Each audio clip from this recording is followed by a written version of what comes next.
할렐루야 샬롬 인사하십니다. 할렐루야 샬롬 샬롬 샬롬 샬롬 샬롬. 하나님 사랑합니다. 여러분 주 안에서 사랑합니다. 네, 오늘 다윗의 승전가네요. 환난 중에 야훼께 아뢰며 내 소리를 들으시는 하나님, 네, 내 소리를 들으시는 하나님이라고 이렇게 고백하죠. 사망의 물무가 나에게 이르렀지만 하나님께서는 내 소리를 듣고 다 고쳐주시고 싸매주신다. 하나님께서는 어떤 분이신가? 우리를 구원을 이루셔서 구원해주시는 아들로 인하여서 또한 쓴물을 달게 해주셔서 우리가 죽지 않고 마실 수 있게 해주신 하나님, 치료해 주시죠. 부유하게 해주시고 일용할 양식을 공급해 주시고 승리케 하시는 하나님입니다.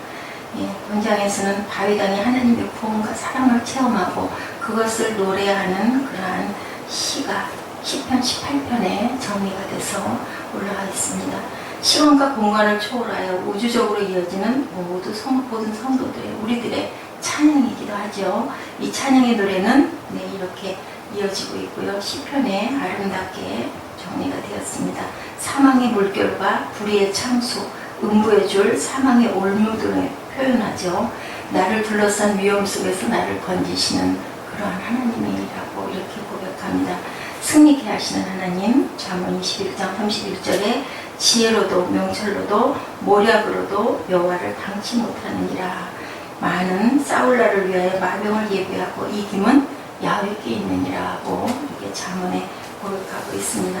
위대하신 하나님, 승리케 하시는 하나님, 의를 따라 항상 상을 주시는 하나님이시죠. 네, 의여야 합니다. 불의이면 아무리 결과가 어떻더라도 과정이 의가 되지 않으면 하나님께서는 분명하게 그 부분은 우리에게 책망하시고 넘어가시는 하나님이라고 말씀하고 계시죠. 로마서 3장 24절입니다. 그리스도 예수 안에 있는 구속으로 말미암아 하나님이 값없이 우리를 의롭다 해주셨는데 우리가 의를 행해야 되겠죠. 신실하신 주의 계명이 이렇게 나와 있습니다. 시편 119편 86절입니다. 주의 모든 계명은 신실하나이다. 저희가 무고히 나를 핍박하오니 나를 도우소서. 다윗은 하나님을 여러 가지 단어로 이렇게 묘사하고 있습니다. 나의 반석, 높은 뜻은 산의 바위와 굴을 의미하는 것으로 다윗이 적을 피해 도망 다닐 때 이렇게 환난이 많았기 때문에 이런 고백을 할 수 있었겠죠. 그렇지 않고 우리가 평탄했더라면 다윗이 이렇게 하나님을 깊이 만날 수 있었을까? 우리가 이것도 생각해 봐야 됩니다. 나의 요새라고, 요새는 절벽으로, 그것은 아마 바위가 참 많았던 것 같아요. 그리고 굉장한 그 언덕과 그 높은 망대들이 많았고, 그렇기 때문에 나의 반석이라는 말씀을 이렇게 하고 있습니다. 요새는 절벽으로 둘러싸인 높은 산의 구름을 말하죠. 힘이 약할 때 그는 산에 많이 피했고 동굴에 많이 피했습니다. 이래서 이렇게 표현하고 있습니다. 요새에 피하게 되면 우리는 요새의 안전함에 감사하기보다는 내가 왜 이렇게 도망을 다녀야 되나요 하고 원망을 할 수도 있는데 그것을 나의 요새라고 표현할 수 있을 만큼 다윗은 하나님을 철저하게 신뢰하고 그리고 긍정적으로 항상 입술로 고백합니다. 노동력일 때 불변하며 굳게 그 자리에 있어주시는 방패이시고 구원의 뿌리신 하나님. 우리는 하나님에 대해서 말을 하면 여러분들은 어떻게 말씀하십니까? 하나님 하면 뭐라고 말씀하실 수 있으세요? 항상 내가 좋아하는 것을 주시는 하나님이라고 이렇게 이야기했죠. 믿음 생활을 하면서 사람들이 오해하고 착각하는 대표적인 것은 믿음 생활은 환난이 없도록 한다라고 생각을 하는데요. 환난이 없는 믿음 생활은 깊이가 없을 수도 있다라는 것. 내가 하나님을 열심히 찾을 수 없고 내가 하나님을 열심히 부를 수 없는 그런 그냥 뭐라 그래야 되나 평탄하다 보면 우리가 배가 부르면 먹을 거 생각 안 하죠. 인 것처럼 우리가 어려운 거 환난이 있을 때 하나님께 기도하게 되고 그래서 하나님을 만날 수 있다는 것도 우리가 생각해 봐야 됩니다. 7절에 다윗은 믿음을 가짐으로 환난이 없었다고 고백하지 않지요. 환난 중에서 야훼께 아뢰며 나의 하나님께 아뢰었더니 저가 그 전에서 내 소리를 들으시며 나의 부르짖음에 귀를 기울이셨도다라고.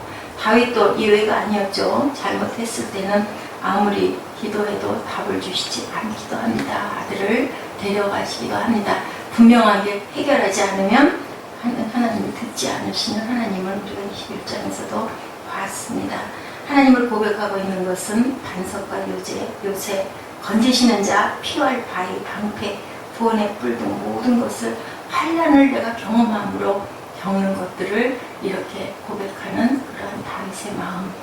어땠어요? 출애굽한 백성들은 나를 왜 잘 있는 애국에서 데려내서 이 광야에서 죽게 하려느냐라고 고함했어요.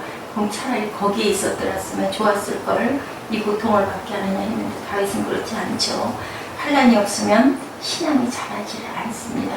제가 지난날을 봐도 가진 것들이 많지 않았었으면 하나님을 더 가까이, 더 빨리 달려갔을 텐데 하는 생각이 있는데, 우리는 아픈 게 겁이 나죠. 우리가 항상 고통 중에 있을 때는 이것 좀 걷어주시옵소서 하지만 사실은 아픔 중에 있을 때 하나님이 더 절실하게 찾아지죠. 나 자신 안에 있는 보이지 않는 죄를 항상 우리가 없다고 생각할 때가 너무 많습니다. 나는 아닌 것 같은데, 그렇죠? 내가 상대방으로 인해서 이렇게 됐지. 그런데 사실은 우리가 환난 속에서 우리 안에 있는 많은 죄성을 내가 이렇게 미워하고 있구나, 내가 이렇게 원망하고 있구나, 내가 이렇게 하나님께 나는 이렇게 정직한데요, 나는 이렇게 옳은데요, 상대방이 나를 늘 이렇게 아프게 합니다 하고 있지만 사실은 내 안에 있는 것들이, 환난이 없겠다는 것은 인생이 훈련이 아니라 누리는 곳이라고 생각을 하는데 그렇지 않죠. 주님이 와서 보고 가셨어요. 그래서 말씀하십니다. 내일 먹을 것을 걱정하지 말라. 내일 먹을 것이 많다면 주님이 그렇게 말씀하지 않으셨을 거예요. 근데 아시잖아요. 배도 고파 보셨을 것이고 피로해 보시기도 했기 때문에 너희들은 전혀 걱정할 게 없다고, 내일 일을 염려한다고 너희가 키가 한 자나 더 자랄 수 없는 거라는 거 알지 않느냐라고 이렇게 말씀하시고, 내 멍에를 쥐고 내 뒤를 따르라는 것도 무엇입니까? 힘든 생활, 힘든 삶을 알고 있기 때문에 내 뒤를 따르라고 말씀하시죠. 내 멍에는 가볍다라고, 십자가를 지지 말고 내려놓고 올 수 있다 하지 않으시죠. 내 십자가를 지고 내 뒤를 따르라고 말씀하십니다. 환난을 당하지 않는 것이 중요한 것이 아니라 환난 속에서라도 내가 믿음의 사람으로 거듭나는 것이 중요하죠. 믿는 자와 믿지 않는 자의 차이가 그렇죠. 똑같이 환난이 오지만 환난을 통해서 하나님 계심을 깨닫고 느끼고 알고 돌이키고 돌아가서 하나님 쪽으로 방향을 주님 쪽으로 돌릴 수 있는 게 믿는 자와 아닌 자의 차이입니다.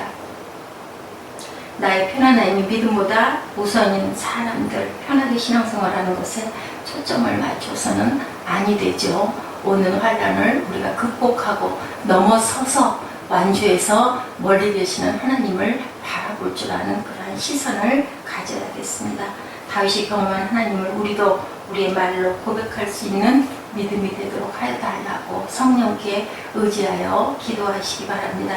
편안함에 감사하지 말고 하나님을 경험함에 감사하십시다. 세상적인 성공에 감사하지 마시고 하나님의 역사하심을 목격할 수 있는 것을 감사하시는 저와 여러분 되시기를 주님의 이름으로 축원합니다. 하나님은 나의 반석이시고 요새이시고 나를 건지시는 자시고 다윗이 고백하는 것을 눈여겨서 보고 들으시기 바랍니다. 야훼가 나를 왕이 되게 하셨습니다. 야훼께서 나에게 많은 재산을 주셨습니다. 야훼께서 나에게 이런 명예를 주셨습니다 라고 고백하지 않고 그분을 알게 됨을 고백했다라는 것, 우리가 훌륭하게 성공을 하고 성장하는 것이 중요한 게 아니라 하나님 계심을 알게 된 걸 감사하는 그것이 가장 크다라는 것을 고백하는 저와 여러분 되시기 바랍니다. 야훼가 주신 것이 아니라 야훼 그분을 알게 됨을 감사하고 있는 이 내용을 통해서 우리가 하나님께서 주시는 하나님이야 한다라는 그것이 아니라 주시지 않는 하나님이라 할지라도 그리할지라도 그리하시지 아니할지라도 감사합니다라고 고백했을 때 하나님께서 세상이 줄 수 없는 평안을 우리에게 주신다라고 말씀하고 계시죠. 어떤 재앙이 온다 하더라도 어떤 환난과 풍파가 온다 하더라도 그것을 극복할 힘을 내가 너희에게 주시겠다라고 주겠다라고 말씀하시죠. 감옥 속에서도 귀한 찰로역정 같은 책을 쓸 수 있고 감옥 속에서도 이 편지를 써서 나의 그 교회들에게 보낼 수 있는 그러한 바울과 같은 마음, 장관영과 같은 마음을 지니시는 그러한 믿음이 되게 해달라고 기도하시는 이 아침 되시길 바랍니다. 이것이 참과 거짓을 가리는 기준이 될 수 있겠죠. 이게 더 어려운 것이겠죠. 하나님을 경험함을 감사하면서 고백하고 기도하는 시간 되시기 바랍니다. 기도하시겠습니다. 나의 힘이 되신 야훼여, 내가 주를 사랑하나이다. 야훼는 나의 반석이시오, 나의 요새시오, 나를 건지시는 자시오, 나의 하나님이시오, 나의 피할 바이시오, 나의 방패시오, 나의 구원의 뿌리시오, 나의 산성이시로다. 내가 찬송받으실 야훼께 아뢰리니 내 원수들에게서 구원을 얻으리로다. 사망의 줄이 나를 얽고 불의의 창수가 나를 두렵게 하였으며 음부의 줄이 나를 두르고 사망의 올무가 내게 이르렀도다. 내가 환난에서 야훼께 아뢰며 나의 하나님께 부르짖었더니 저가 그 전에서 내 소리를 들으시며 그 앞에서 나의 부르짖음에 그 귀에 들렸도다. 하나님, 저희들이 부르짖을 때 하나님께서 들으십니다. 들으시고 싸매시고 고쳐주시고 승리케 하신 나의 반석이신 하나님을 저희들 고백하고 외치는 그러한 하나님의 귀한 참 자녀들 될 수 있도록 은총나려 주시옵소서. 감사드리옵고 예수 그리스도 이름으로 감사하며 기도드렸습니다. 아멘.